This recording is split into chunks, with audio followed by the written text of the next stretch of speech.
हम तुमसे युद्ध की याचना करते हैं। अब उसने ऊपर गर्दन उठा करके देखा कि मुझसे युद्ध की याचना। अरे भाई भिक्षुक हो तो अपना ठीक है, जो भी चाहिए रुपया पैसा धन खाना पीना वो मांगो। लेकिन जब देखा तो उसे लगा कि जानी पहचानी शक्ल हैं ये सब। पूछा कि तुम ब्राह्मण, लेकिन तुम्हारी कदकाठी तो कह रही है तुम क्षत्रिय हो, कौन हो, परिचय दो अपना। भगवान श्री कृष्ण ने क्लियर परिचय दे दिया कि मैं कृष्ण हूं तुम्हारा सबसे बड़ा दुश्मन। युद्धम नो देह राजेंद्र द्वंद्व सो यदि मन्य से। यदि देना चाहते हो तो हमें युद्ध की भिक्षा दो। मैं कृष्ण हूं तुम्हारा सबसे बड़ा दुश्मन। तो वह बोला कृष्ण तुमसे युद्ध करके मैं अपनी बेइज्जती नहीं कराना चाहता। क्यों? कि तुम तो बड़े डरपोक हो, तुम तो बड़े डरपोक हो। मेरे डर की वजह से मथुरा से भाग करके द्वारका आए हो, द्वारका में भी तुम पानी के भीतर रहते हो, तुमसे युद्ध करूंगा, हटो। भगवान को पता है कि सामने वाला कैसा है। अर्जुन की तरफ देख के बोला अरे ये तो अभी बच्चा है, ये अर्जुन तो अभी बच्चा है, ये मेरी जोड़ का नहीं है। और जब भीमसेन को देखा तो बोला हाँ ये मेरी जोड़ का योद्धा है, मैं इससे युद्ध करूंगा। और 2 गदाएं मंगाई, शहर से बाहर आए और इनमें और भीमसेन में गदा युद्ध शुरू हुआ। युद्ध करते करते करते करते 27 दिन बीत गए।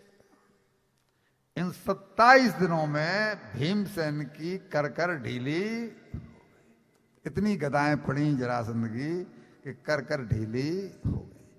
भीमसेन महल में शाम को 6 बजे तो युद्ध बंद हो जाता था, तो धर्म युद्ध था तो बंद हो जाता था। घर पे आके बोलता था कृष्ण क्या कर रहे हो, वो मुझे इतना पीट रहा है और तुम खड़े खड़े देखते रहते हो।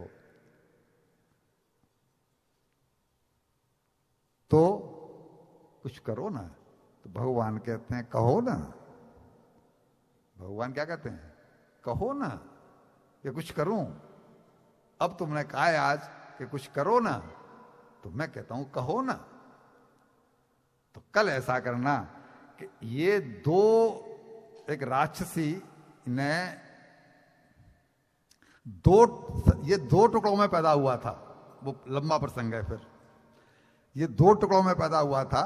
तो एक जरा नाम की राक्षसी ने उन दोनों टुकड़ों को ऐसे करके जैसे ही लगाया और ये मनुष्य रूप में जीवित हो गया।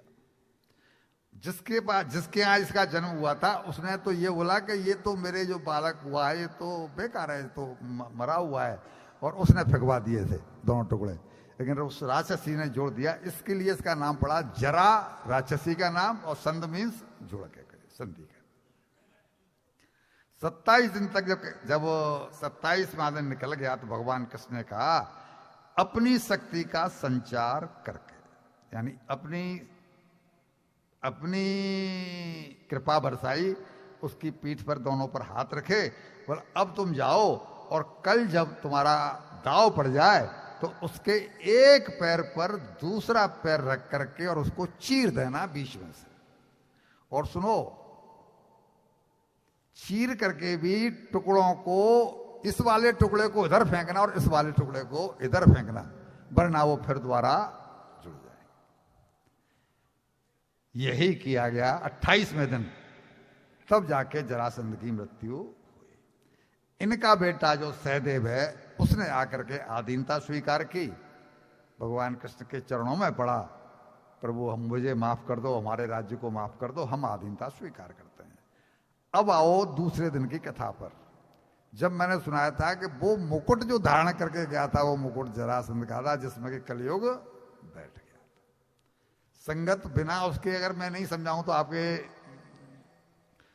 संगत ये है कि इसी मुकुट को, जो कि जरासंध का मुकुट इसने उनको अर्पण किया था, उसी मुकुट को पहन के परीक्षित जंगल में गए थे शिकार खेलने के लिए, और कलयुग को बैठने का मौका